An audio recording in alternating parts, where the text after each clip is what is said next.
Purpose Highway is a space for discussions that drive connections toward people's highest purpose to build a better self and a better world. Join me for Season 1, where I start to uncover stories of entrepreneurs and thinkers that are making an impact. I'm your host, Scott Mason, and enjoy today's episode. Hello, everybody. It's Scott Mason, revving up for another race down the Purpose Highway, and I have with me in the house today, David Shriner-Cahn. David is an entrepreneur, podcaster, and speaker. He is, in fact, the host of 2 podcasts, Smashing the Plateau and Going Solo. And these podcasts have been featured in Forbes magazine and Inc. magazine, and they are incredible. We're going to be talking about them a lot today, but we're going to get to know David first. David, welcome to the show. It is so good to have you.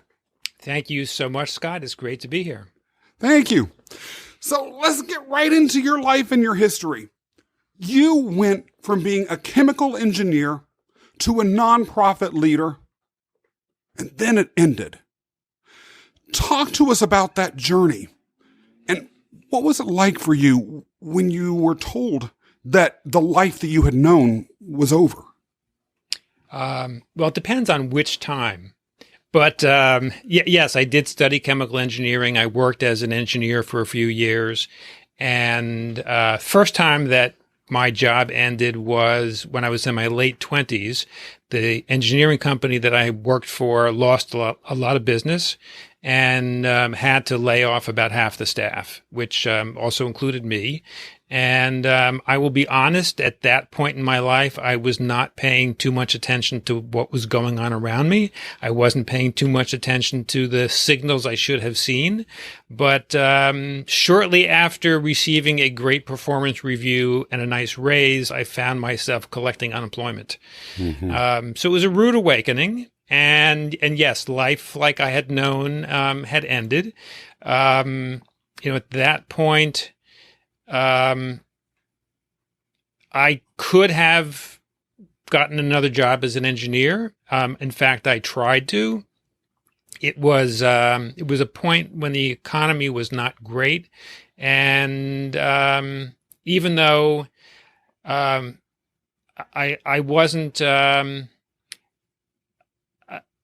I wasn't facing things like ageism, which happened to so many people later on in their career. I wasn't facing a lot of the obstacles, like being at the top of the wage scale. So getting another job would have been easier than for many other people. Yet at the same time, it didn't happen quickly. And frankly, the whole thing made me kind of disillusioned about corporate life. And so that probably didn't help me in my efforts to try to find another engineering job. I was also at that point living in the Boston area, and there weren't actually a lot of chemical engineering jobs. There were a lot of more high tech companies in that area. So if I was in a different engineering discipline, it would have been way easier. But the end of that particular part of the journey is that I decided, after a lot of soul searching, that I wanted to spend my time with something that I felt did have a higher purpose, which is why I went into the not-for-profit sector. And I did manage to get myself a job once I sort of set my sights on what I want, the kind of work I wanted to do. The job actually followed fairly quickly. So I know you talk a lot about being purpose-driven, and that's like one example of how when you're really clear on your purpose, the results do follow. It's not necessarily a linear process, and it's not something that many people would look at and expect. But in fact, yes, I went into the not-for-profit sector and quite happily worked in that field for over 20 years. The interesting thing about it is I entered in a senior position in an organization with a very small staff. And as a result, I was always in leadership roles the entire time I was in that sector. which was quite different than my path would have been as an engineer. Engineers do move up into management and leadership roles, but it's a slower process. So I got a lot of leadership and management sort of on the job training and became quite good at it. And then in the mid 2000s, my job had kind of plateaued. I had been in the same position for almost 18 years at that point, and there was no upward mobility in my organization. So if I wanted to grow and develop any further, the choices were either move into another organization as the CEO, or I could have done something which was less linear again, which was to become a consultant.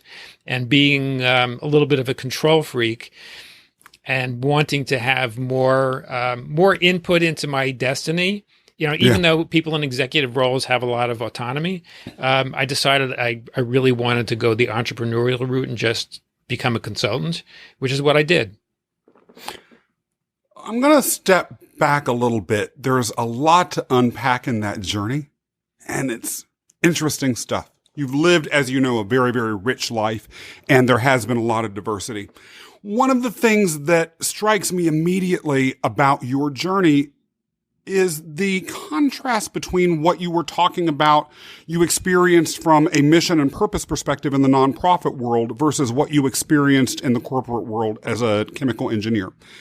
Yet, I would imagine that one does not end up in a highly science-oriented profession like chemical engineering without an underlying sense of purpose related to that profession in the first place. Is that true? Or is there a story behind your journey into that profession that we might not understand? That's a great question, Scott. And I would say that people that are going into some kind of scientific field can certainly do it because they're driven by a higher purpose. There are people that will study, for example, aeronautical engineering or physics because they're interested in exploration of the world beyond Earth. Yep. That was not my story at all. In fact, when I was in high school, and it was time to think about what I would do after high school. And in my case, in my family, there really wasn't any option of doing anything other than going to college. So, which sort of begs the question that, you need to identify some path, even though the most popular major in American college and universities is undecided. You still need to have some idea of why you would study what you would study, even if your major is undecided at first. You still will need to decide on certain courses, etc. Anyway, I just scored better in math and science in high school than I did in humanities, and in large part, I was pushed, especially by my parents, to study something where I had a track record of doing better, and also they were very risk averse. And in the U.S., the way the higher educational system works, there aren't too many subjects or actually professions where you can get training as an undergraduate. If you want to get training, for example, to be an attorney or a physician, and you can go through the laundry list of professions where there's some kind of certification. Usually, that requires some kind of graduate degree. Yeah. Engineering is one of the few where you can study engineering for 4 years, get a bachelor's degree, get a well-paying job, and you're likely to be employed for the next 30 plus years.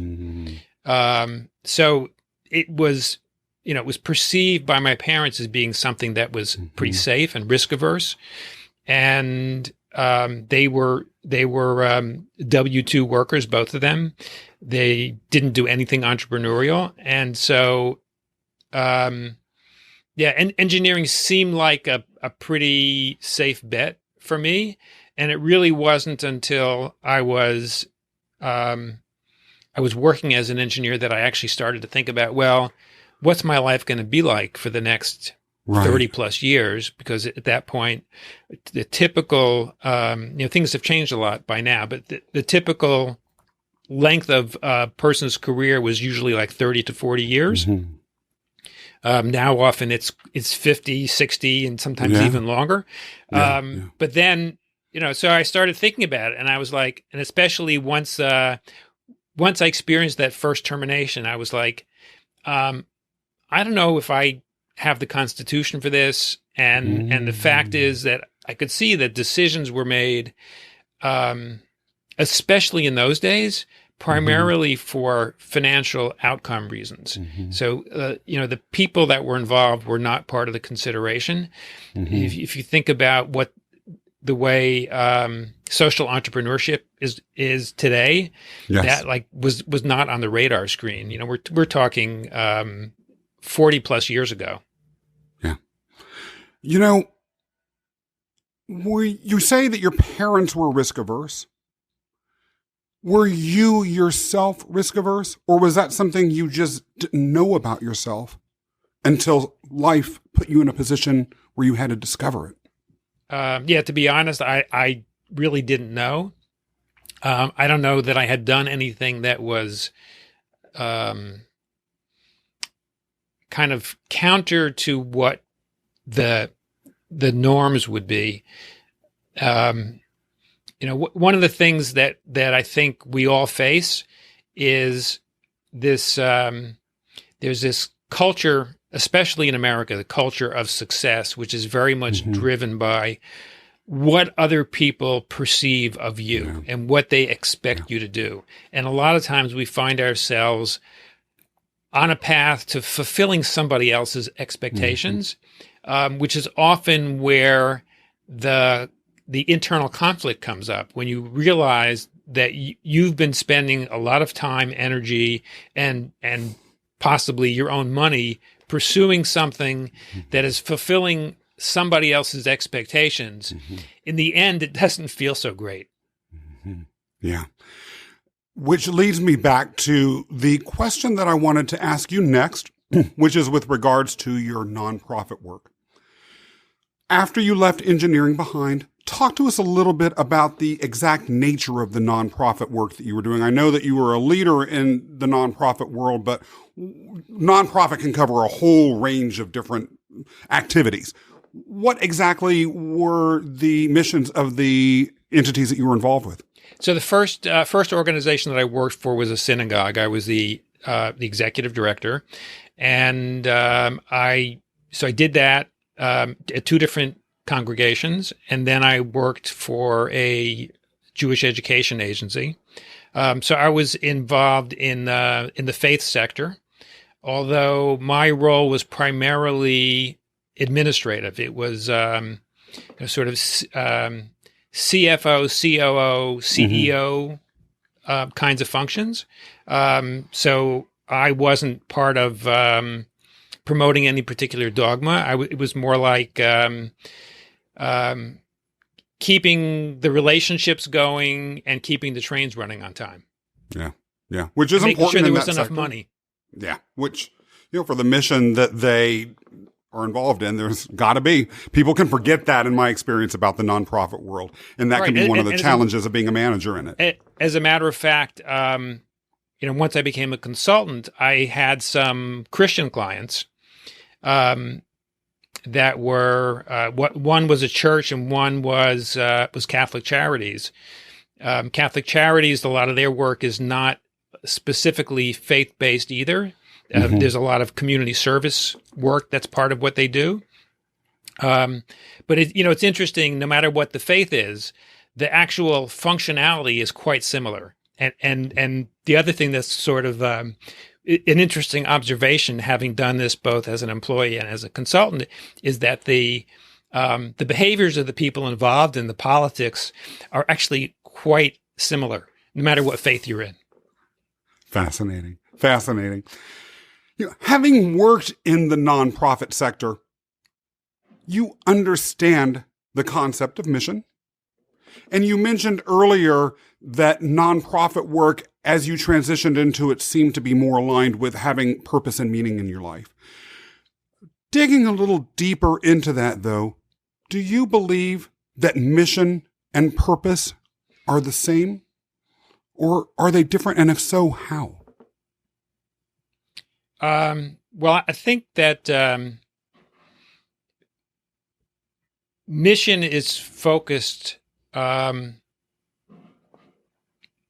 more on serving others, and purpose is more of a combination of what lights your own fire and what serves other people as well. You said that at one point you decided you'd rather work for yourself and have control over your destiny. Talk to us a little bit about the internal psychological process that got you to that place. What exactly happened that led to that mental shift? What did it feel like? Well, for one thing, as I mentioned, growing up, I wasn't really exposed to entrepreneurs. So I didn't know much about the entrepreneurial way of working. I was more familiar with people who had jobs. And while I was working, I got exposed to entrepreneurs. Frankly, particularly in the not-for-profit sector, I had hired a lot of consultants. So I got to know quite a bit about what the consulting lifestyle was like. And I would say there were a lot of elements about it that appealed to me. You get to decide what kinds of clients you want. Now, you may or may not be able to land deals with those clients, but you get to decide what kinds of clients you want. You get to decide what kind of business model you want to try to create for your business. You get to decide what hours you work. You get to decide what kind of work you want to do. You can decide where you want to live. So you really have a lot more control over your day-to-day life and your lifestyle than you do when you're an employee. When you're an employee, I mean, you can decide those things, but you've also got to fit within the structure that an employer has created. Whereas as an entrepreneur, you do need to be structured. Make no mistake about it. Structure is one of the keys to success as an entrepreneur. But as the CEO of your own business, whether you are self-employed, solo entrepreneur, whatever you want to call it, or you are running a bigger entity with a large team, if you're the CEO, you get to decide what the structure is. And for me, as I said, a little bit of a control freak, that's important to me. Yeah.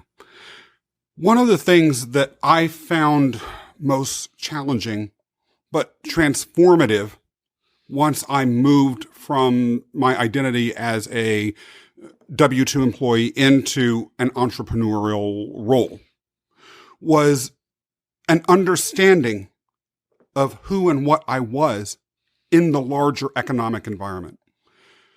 From a macroeconomic perspective, the role of the entrepreneur, at least some would argue, is to locate and exploit resources, then convert it into wealth.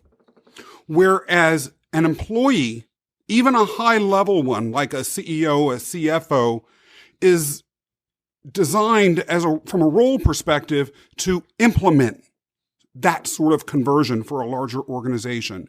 And understanding that who and what I was doing in the world that had changed was part of, and I would even say the critical part of my journey into fully embracing entrepreneurship and jetting forward on my own purpose highway. Does that resonate with you in any way? And do any of your clients, or have any of the clients that you've worked with, ever struggle with those issues? It certainly resonates with me. And yes, my clients struggle with these issues all the time. The part that resonates with me is, yes, as an entrepreneur, you are responsible. I love the way you described it. And I'm not sure that I can quote it exactly, but the fact that you're responsible for creating some kind of economic outcome. And if you, as an entrepreneur, if you are, and actually what it comes down to is, are you the owner of 100% of the entity, whether it's a corporation and their shares, or whether you are in America self-employed and filing Schedule C on your tax return. Yeah. If you are the 100% owner of that entity, then the economic benefit that the entity derives is directly proportional to what you're able to do as the owner. Mm-hmm. So it's one of the ways I look at it is, as an employee, even if you're highly paid, your compensation is structured by somebody else's rules. And there is going to be a limit to how high your compensation can be. Yes. More or less. I mean, there are cases where the structure has a strong bonus or commission element, but that most employees don't fall under that kind of structure. For most employees, the primary part of their compensation is dictated by somebody else's structure. Whereas as an entrepreneur, self-employed person, business owner, or however you describe it, we are responsible for the economic output or outcome. And essentially, depending upon how we create our business model, the sky can be the limit as to how much money we can earn. Now, the reality is that we know most people that are self-employed, business owners, entrepreneurs, don't necessarily make any more money than those people who are employed. In many cases, entrepreneurs make less and they work harder. However, the upside potential is way bigger as an entrepreneur. And for me, as somebody who's who likes to be in control, that resonates with me. Now, I've had this conversation with many clients, especially one of the struggles that small business owners, whether you're a business of essentially one person or you have a team, one of the struggles is, am I running my business or is my business running me? And very often for many people, it feels like the business is running them. And then they say, it feels like I just have a glorified job. And then when I say to them, well, would you rather have a job? The answer is always, always, always no. And then the second part of the answer is, who would hire me anyway? And there's nothing like keeping it real, right? Once you've been an entrepreneur for a long enough time, it gets harder and harder to be an employee and to sort of fit into somebody else's structure. I could totally relate. But that goes us to my next question. Do you think every entrepreneur should have the experience of being an employee? No, not necessarily. I know many people that have been entrepreneurs their whole lives. As a matter of fact, yesterday, I recorded an episode on my podcast with Jeffrey Shaw, who has been an entrepreneur his whole life. Since he's been 14, he is now a business coach. And the bulk of the people he coaches are people who are corporate refugees. They worked for a long time in the corporate world, and they became entrepreneurs in midlife or later. And they struggle with that transition. It's a tough transition to make. I know I made it. And there have been ups and downs, no question about it. But, since he's been an entrepreneur his whole life, he is able to see things that his clients don't see, and he can be a great resource to them. As you may suspect, by virtue of the fact that I keep coming back to this particular thing that you said, one of the things that you stated during our pre-interview process that has rang a bell with me most intensely has been when you said you'd rather work for yourself and have control over your destiny. What does destiny mean to you, David? It's the outcome that that I am able to produce, whether it's on a daily basis, an hourly basis, weekly, monthly, yearly, or over the entire course of my career. I would like to be able to look back over my career at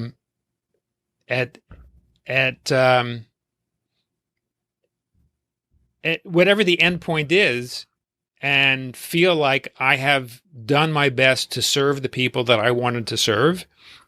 And I'm proud of what I've done. I've made a difference in the lives of other people, and I've made a difference for my own life and for those that are close to me. When we talked earlier about risk aversion, and when you talked a few minutes ago about the various roles that people have in society as employees versus entrepreneurs, and then when you mentioned the midlife career transitioners that had been employees their whole lives and now were adjusting to life as entrepreneurs, do you feel as though the comfort, or at least the perceived comfort, that employment or employee life can provide is a consistent challenge that those that you've worked with or that you have interviewed or met with otherwise have had in terms of leaving it behind? And if so, how do they work through that, or how do you guide them to work through it? Or what sorts of processes do you find to be most effective in getting them there? So do you mean, do they feel challenged by leaving comfort behind, or at least the perceived comfort that might come from having a paycheck regularly coming into your bank account?